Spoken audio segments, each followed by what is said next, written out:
সবাই আমার একটা ডাকে সবাই এখানে উপস্থিত হয়েছে, তো পড়াতে আপনারা চান সেই জন্য এখানে এসছেন। তো আমি আমার যে মেন উদ্দেশ্য প্রাইমারি স্কুলের শিক্ষকতা যাতে ঠিকঠাক হয়, আপনার বাচ্চাকে যাতে খরচ করে কেজি স্কুলে ভর্তি করতে না হয়, সেইটা আমি যাতে প্রাইমারি স্কুলটা আমরা সবাই মিলে একতা হয়ে ঠিকঠাক করতে পারি। কারণ আমরা জানি এই প্রাইমারি স্কুলে পড়েই আমার পাশে যে শিক্ষক মহাশয় বসে আছেন উনিও প্রাইমারি স্কুলে পড়ারই ছাত্র। এই মাস্টার মশাইয়ের আব্বা উনিও কিন্তু প্রাইমারি স্কুল থেকে পড়ে জয়নগর ইনস্টিটিউশনে সেই সময় ফার্স্ট হয়েছিল। ফরিদদাও প্রাইমারি স্কুলে পড়ে জয়নগর স্কুলে ফার্স্ট হয়েছে। আমি এই প্রাইমারি স্কুলে পড়া ছাত্র। আমাদের পাড়ার আরিফুল্লাহ, আসাদুল, যারা সব মোটামুটি মানে উচ্চ মাধ্যমিক থেকে বিয়ে পর্যন্ত ওরা পড়েছে, ওরা সব প্রাইমারি স্কুলে পড়েছে। তারপরে রবিউলদা, ও প্রাইমারি স্কুলে পড়া ছাত্র। তাহলে আমরা কিন্তু এখন পড়াচ্ছি, দেখছি যে নামে কেজি স্কুলে আমরা পড়িয়ে কিন্তু খুব একটা বেশি ফায়দা হচ্ছে না। তার কারণ কি, ছোটবেলায় আমরা বেশি পরিমাণে টাকা খরচা করে দিচ্ছি, আর উঁচু ক্লাসে গিয়ে তখন আমরা হালটা ছেড়ে দিচ্ছি। এটা কিন্তু সমস্যা হয়ে যে সময়ে ছেলেদেরকে খরচ করা দরকার, যখন ঠিক ছেলের বাচ্চারা 7-8-এ উঠছে, ঠিক সেই সময় তারা বিভ্রান্তি হয়ে যাচ্ছে। ওই একটু আগে বলছিল যে অল্প বয়সে বিশেষ করে মেয়েরা এখন পড়তে শুধু কি একটু টাকা পাবে, 11-12-এ নামটা রাখছে, ওই কি বলে কন্যাশ্রী, রূপশ্রী, ব্যাস নামটা রেখে দিচ্ছে, কিন্তু পড়াশোনা ঠিক আসল পড়া হচ্ছে না। আর বিশেষ করে ছেলেরা অল্প বয়সে যে কাজে যাচ্ছে, অল্প টাকা হাতে পেয়ে নেশাগ্রস্ত হচ্ছে। এই জন্যে আমাদের মিনিমাম অন্তত এইচএস পর্যন্ত পড়তে হবে।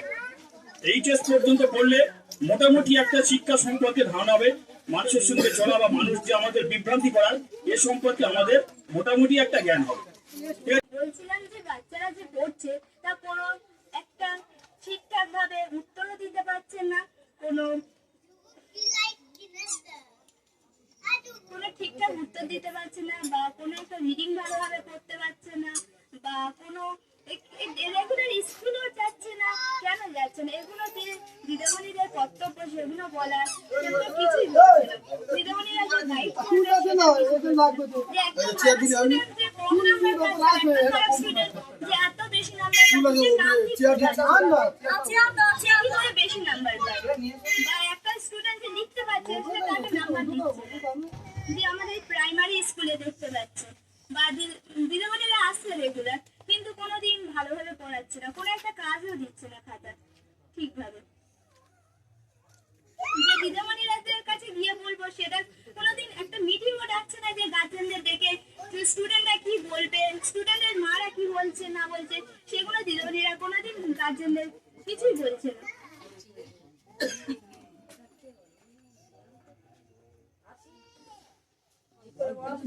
এটা তো সন্ধ্যাবেলা কোনো বাচ্চাই পড়তে বসছে না। কেন পড়তে বসছে না সেটা গার্জেনরা তো টোটালি কোনো গাইডও দিচ্ছে না। কেন গাইড দিচ্ছে না? যে বাচ্চাদের বলছে যে এই পড়তে বসবি, কেন বলে হয়ে গেল। কোনো গার্জেনরা যে বলছে না যে পড়তে বস ভালোভাবে, বা পড়াগুলো করতে হবে, টিউশনি ক্লাস করে গিয়ে তারপরে কালকে পড়া রয়েছে, কোনো গার্জেন ঠিকঠাক ভাবে কোনো স্টুডেন্টকে গাইড করছে না। যে আজকে দিনে এসে দাঁড়িয়েছে বাচ্চার মারা পর্যন্ত পড়তে পড়াচ্ছে, কোনো ইয়ে নেই। প্রাইমারি স্কুলে যদি ঠিকঠাক করে যদি আমরা চাপ দিই তাহলে আমাদের খরচা কমে যাবে। তো প্রাইমারি স্কুলে অনেক গার্জেনের অনেক সমস্যা আছে। যদি কোনো গার্জেন এখন প্রাইমারি স্কুলে কি সমস্যা যদি কেউ বলতে চাও তাহলে হাত তোলে, আমি তার কাছে এক এক করে মাইক দিচ্ছি, তারা এক এক করে কথাগুলো বলবে যে প্রাইমারি স্কুলে কি সমস্যা হচ্ছে এবং সেগুলো সমাধান করার জন্য তার কি বক্তব্য আছে। একজন করে বলে, একজন করে আমি সবার কথা শুনবো। আমি দেখি স্যার ম্যাডামরা ওদেরকে বসিয়ে রেখে এইটা কর বলে ওরা বসে বসে চা খাচ্ছে, বিস্কুট খাচ্ছে, মোবাইলে নিজেদের মধ্যে নিজেরা চ্যাটিং করছে, বা কখনো মোবাইল দেখছে করছে, এইগুলো করে।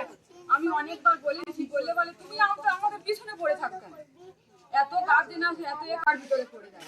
আমি দিদিমণি এটাও বলেছি, বলি ওদি এগুলো ঠিক করবে না, বলছে যে সরকার থেকে আমরা কোনো সুযোগ সুবিধা পাই না। তা আমি বলি সরকার থেকে সুযোগ সুবিধা পাওয়া দেশগুলো কোথায়? নিশ্চয়ই সরকারি জিনিস, তাহলে সরকারি জিনিস হয়েছে তারপরে আমরা কিনে নেবো, যে জবাব তোমার দেবো না। আমাদের কমিটি রয়েছে, যদি কিছু জবাব দিতে হয় উত্তর দিতে আমি সেটা নেব। বাচ্চাদের প্রতিদিন সবজি যে খাবার ওরা খাচ্ছে সে খাবার আমাদের বাচ্চাদের দেয় না, সেটাও যে বলেছি আপনারা যে খাবার খাচ্ছেন সেই খাবার আমাদের বাচ্চাদের তার বেলা দেন না কেন? আপনারা বাচ্চাদের খাচ্ছেন, তাদের বেলা হচ্ছে ক্ষতি হবে না, আর সেটা আপনারা ওদের যা আছে আমরা যাই সব সময় ওরা শুনে যেতে পারে, কিন্তু আমি বলবো, মা যায় যদি না হয়ে না বললে পরে আমি একলা যত বলবো ওরা কোনোদিন ওটা অ্যালাউ করবে? করবে না। শুধু আমার বাচ্চার বলতে বলে আমি বলবো তোমরা চুপ করে শুনবে, তোমরা কিছু বলবে না, তাহলে ওরা যদি আমরা 10টা আমরা একসঙ্গে বলি ওরা এক পা হচ্ছে গিয়ে সামনে আসতে পারবে না। পরে ওরা যে ভুল জায়গাটা রয়েছে সেটা আরো পাল্টে নিতে নাম্বার কি করে বেশি দেয়? আমাদের দুটো মেয়ে আছে, একটা মেয়ে লিডিং পারে বা পারে এটা করে পারে, কিন্তু তারা নাম্বার পাচ্ছে না। যারা পায় না তারা যখন নাম্বারটা পায়, আর উপরন্তু ওনারা যা ভিতরে বসে যা টিফিন করে ভালো, ওরা তোরা বিরিয়ানি খাচ্ছে, তোরা ভালো ভালো টিফিন খাচ্ছে, ওরা তারা ঠিক জানে না। আর বাচ্চারা এমন খাদ্য দেয় দুপুরে কিন্তু খাবে না, বাচ্চারা এমন কিন্তু খাদ্য দেয় বাচ্চাদের। আমি দেখেছি একদিন খাতা দেয়নি বলে টিচার ওকে বাইরে দাঁড় করিয়ে দিয়েছে, তখন মনে পড়ে। তারপরে আমি সেই খাতাটা বইটা মানে আঁকার একটা বই কিনে দিয়েছি, তার 6 মাস ধরে মাস্টার ছেড়ে জমা রেখে দিয়েছে, কিন্তু সেটা আর কাজই দেয়নি। তাহলে নিয়ে যায়নি বলে তার জন্য 6 মাস আগে দাঁড়িয়ে করে দিয়েছে বাইরে, তারপরে প্রতিদিন দাঁড় করে দিচ্ছে, কিন্তু সেই খাতাটা কিনে দেওয়ার পরে খাতাটা জমা নিল, তার হাতের কাজ দেয়নি, 6 মাস ধরে তিনি খাতাটা রেখে দিয়েছে। তাহলে কিরকম ভাবে পড়াশোনা হচ্ছে? টিফিন থেকে জানানো হয়েছে, আমি যাইনি, ফ্যামিলি গিয়েছিল, এই কথা বলেছে, তারপরে খাতাটা দিল 6 মাস ধরে। কিন্তু এরপরেও অনেকবার দেখেছি পড়াশোনার প্রতিটা ছাত্র যে মানে কে পারছে কে পারছে না তাদের আনুমানিক ভাবে একটা নাম্বার দিয়ে আসছে। এই কথাটা কেউ জানছে না, কিন্তু আমরা জানি। কিন্তু কেউ কিছু পারছে না, তাকে আনুমানিক একটা নাম্বার দিয়ে মানে পাস করিয়ে দিচ্ছে। আমার ছেলে যতটা পারছে তার থেকে আরো ভালো পারছে, তার আমার সমতুল্য করে দিচ্ছে, দিয়ে এইভাবে নাম্বার দেওয়া হচ্ছে প্রতিটা ছাত্রকে। এবং স্কুলে পরিষ্কার পরিচ্ছন্নতা নেই, বাথরুম পেলে আমার ছেলে দুবার আস্তে আস্তে বাড়ি ফিরে বাথরুম করতে আসছে, বাথরুম করতে করতে রাস্তায় বাথরুম করে দিচ্ছে, এরকম হয়ে যাচ্ছে।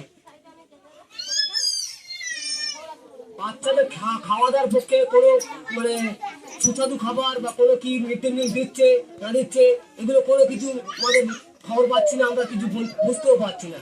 তার জন্য কিছু যেন পাওয়া যায়, সবাই মিলে যেন প্রতিটা মা প্রতিটা বাবা প্রত্যেক বাচ্চাদের একটু খেয়াল করে। প্রাইমারি স্কুলে বাচ্চাদের পড়াচ্ছি, কেমন পড়াচ্ছে না পড়াচ্ছে তার জন্য একটু খেয়াল করি আমরা সবাই। বাচ্চারা স্কুলে যাচ্ছে ঠিক কথা, কিন্তু ওরা ঠিক মতো ক্লাস হচ্ছে না। আর ফের প্রথম কথা খেলায় অতিরিক্ত খেলায় মেতে থাকে, ক্লাস তো ঠিক মতো হয় না। আর টিফিনে খেলার নিয়ম কেমন, টিফিন হবে টিফিনের পরে খেলা, কিন্তু সারাক্ষণ খেলায় উন্মাদ হয়ে থাকে। তারপর মারামারি পেটাপিটি, ওর সঙ্গে মারামারি, ওর সঙ্গে মারামারি। মারামারিটা যে হচ্ছে সেইটার যে মাস্টাররা বা দিদিমণিরা একটু দেখবে সেটা কিন্তু খেয়াল রাখে না।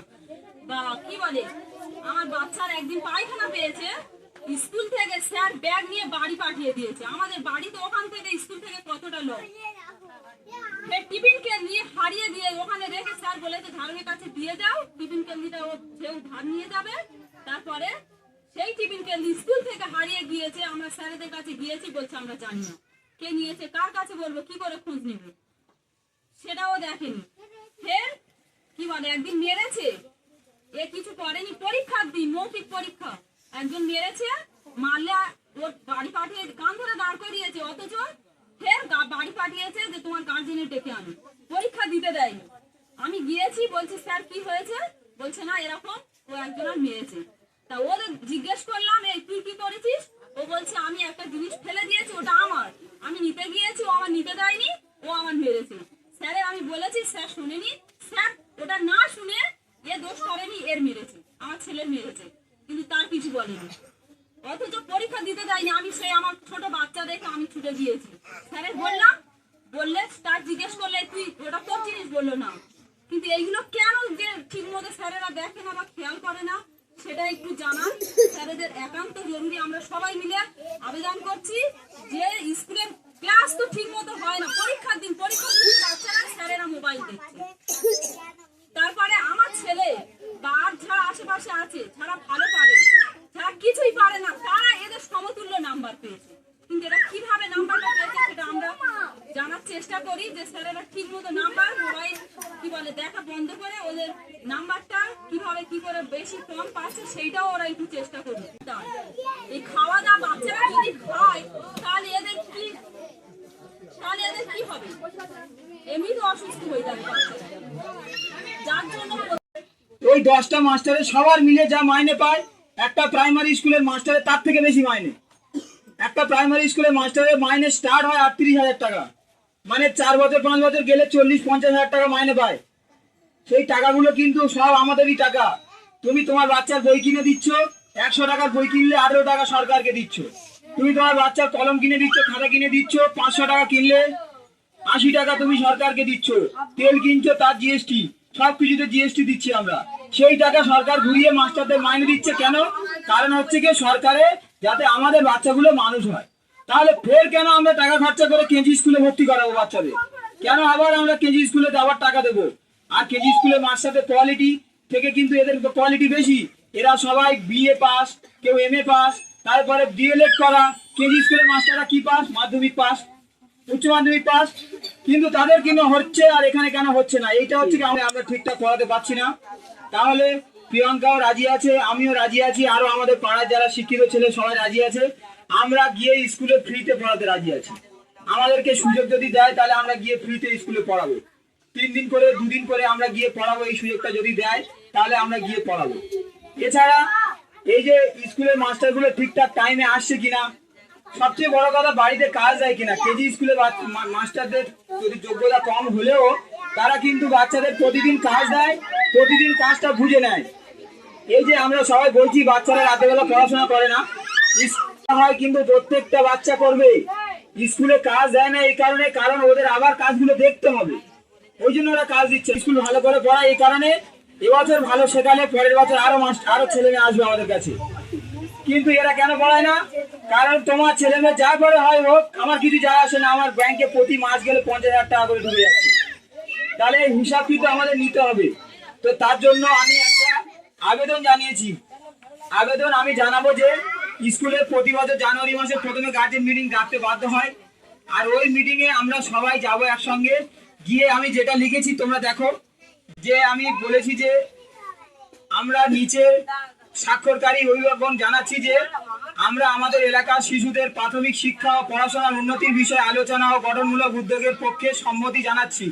মানে আমরা যে আলোচনা করছি তোমরা বলছো যে হ্যাঁ তুমি এগিয়ে যাও আর আমরা আছি তোমার পেছনে। এই উদ্যোগটি আমাদের গ্রামের একজন শিক্ষিত যুবক। এবার এখানে আমার নাম দেব, বা আমরা এখানে যে কজন থাকবো আমরা সবাই নাম দেব যে আমরা বিশেষ উদ্যোগ নিচ্ছি। ঠিক আছে? আমরা চাই বিদ্যালয় কর্তৃপক্ষ অনুযায়ী ভবিষ্যতে যদি কোনো সহায়ক শিক্ষামূলক উদ্যোগ গ্রহণ করা হয়, পাঠ করেছি প্রত্যেকটা গার্জেনের প্রিয়াঙ্কা যাচ্ছে, তোমরা সই করে দেবে, তোমাদের ছেলেমেয়েদের নাম লিখবে আর ফোন নাম্বার লিখবে। আমি একটা হোয়াটসঅ্যাপে গ্রুপ করব, সেই গ্রুপে ওখানে গিয়ে স্কুলের মাস্টারদের ফোন নাম্বার নেব। ফোন নাম্বার নিয়ে মাস্টাররা ওই গ্রুপে থাকবে, কে কোন বিষয়ের মাস্টার সেটাও জেনে নেব। যদি কোনো বিষয়ে কোনোদিন কাজ না দেয় আমিও ফোন করব, আপনারাও ফোন করবে যে কেন আজকে কাজ দেওয়া হয়নি, কেন আজকে কাজ দেওয়া হয়নি, কেন আপনি আজকে যদি কোনো বাচ্চা এসে বাড়িতে বলে আজকে মাস্টার মোবাইল ঘাঁটছিল পড়াতে পড়াতে, আপনি কেন পড়াতে পড়াতে মোবাইল খেলেছেন?